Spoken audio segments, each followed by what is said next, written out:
គេទឹមតលាក់រាំងហើយអញ្ចឹងបាក់លេងណាអ្នកនរគ្នាយើងលេង solo បាក់លេងណាប៉ុន្តែហ្គេមនេះខ្ញុំលេងតែ2អ្នកប្អូនខ្ញុំទេហើយខ្ញុំនៅខ្វះ3អ្នកទៀតអ្នកនរគ្នាតលាក់ ID ក្នុង comment នឹងមកចាំខ្ញុំ add ទៅហើយហ្គេមនេះខ្ញុំដក cushion K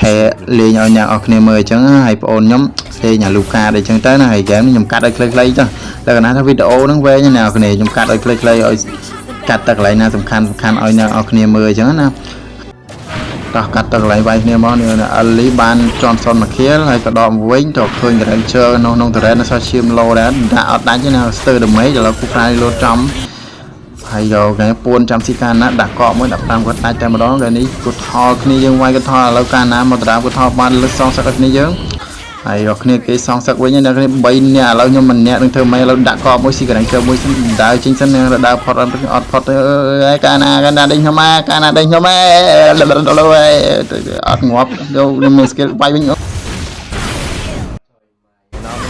ហានប៊ីចាំខ្ញុំទៅដល់ហើយដាក់ស៊ីឡុង5កវិតដាក់ថែម5កវិតទៀត10កវិតបានក្រែងជើមួយទៀតនៅ god អត់ដល់ហើយណានេះឥឡូវពួនចាំស៊ីក្រែងជើមួយទៀតស៊ីក្រែងជើដាក់កកមួយ5កវិតស៊ី god មួយទៀតដាក់5កវិតទៀតដាច់ប៉ុន្តែស៊ីឡុងឆ្កឹះខ្ញុំងាប់ដែរស៊ីឡុងមិញមកឆ្កឹះខ្ញុំឥឡូវមកសងសឹកវិញដាក់5កវិតដាច់តែម្ដង